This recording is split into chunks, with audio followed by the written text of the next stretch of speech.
বটতলা, এটা থেকে নদীর রাস্তা। কি বটতলা? ভাদুর বটতলা। ভাদুর বটতলা। এই এয়ারপোর্টও পার হয়ে আসতে হয়, ঈশ্বরদী এয়ারপোর্ট পার ভাদুর বটতলা।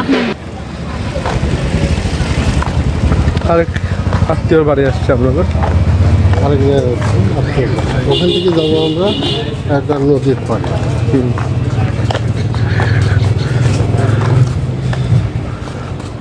এটাও একদম গ্রাম এলাকা। পাবি না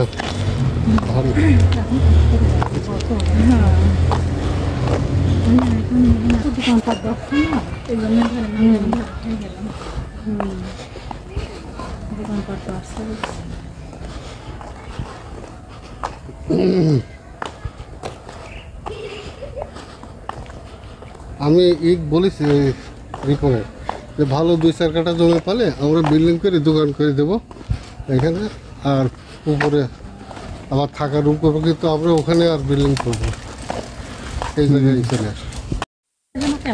বিশাল খুব পছন্দ, খুব পছন্দ।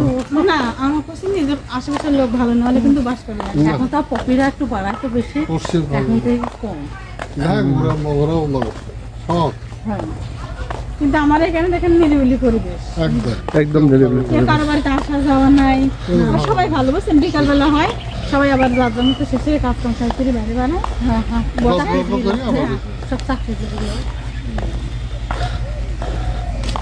আব্বু তো হাসতে হাঁটো। আচ্ছা, এখান থেকে আপনার রিক্সায় যেতে পারতেন? ওই যে সামনে যায় সেখান বাড়ি। ও সামনে। তাছাড়া নদীর ধারে আপনার গাড়ি লিখে 5 টাকা ভাড়া নেয়। দেখছো ঘুঘুর ডাক আর গ্রাম বাংলার মানে ক্ষেতের গন্ধ।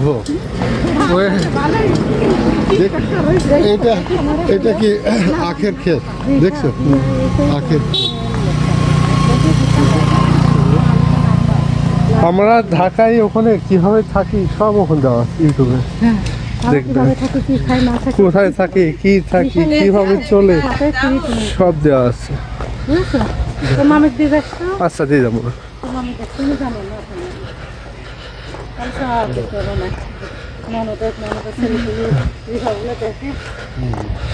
আব্বু বাড়ি ঘর কেমন লাগছে? বালি থাকা সব আছে। আমি যাই কষ্ট করি, আল্লাহ আমি যাও করছেন, আল্লাহ অনেক অনেক একটু ঠান্ডা মাটির জন্য, একটু জানলে আরামের জন্য বেশি মাঝে মধ্যে আল্লাহ আমার একটু মাঝে হলে আমার আমরা মনে চলে আসছি আব্বু সামনে। দেখছি এরকম ন্যাচারাল গ্রাম কোথাও পাবা না। কি আসছে আলহামদুলিল্লাহ, এবারকার ছুটিটা ট্যুরটা খুবই এক্সিলেন্ট, খুবই ভালো লাগছে। দেখো লিচু ধরছে, লিচু আসছে, লিচু আসছে, ফুলের গাছগুলো কি সুন্দর, আবার আম ধরে আছে। আম ও এত সুন্দর ছিল না এগুলো, না তাই ছিল লিচু।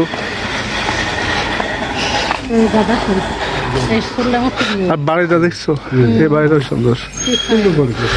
গ্রামের ভিতর আসলে বাড়িঘর যাই করো, পড়ছে যদি ভালো না হয় বুঝছো, এটা মুরগি, গ্রামের মুরগিগুলো এগুলো দেখতে অনেক ছাগল।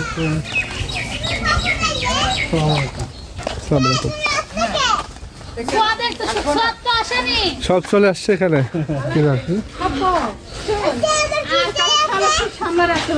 সব দেখি কি হয় মেকআপ করেছে। ওরি কই ছোটরা কই? এই যে মেকআপ করেছে, এও ড্রেস করেছে, নতুন ড্রেস করেছে। আবার রেশমা নতুন ড্রেস করেছে। ছাগলগুলো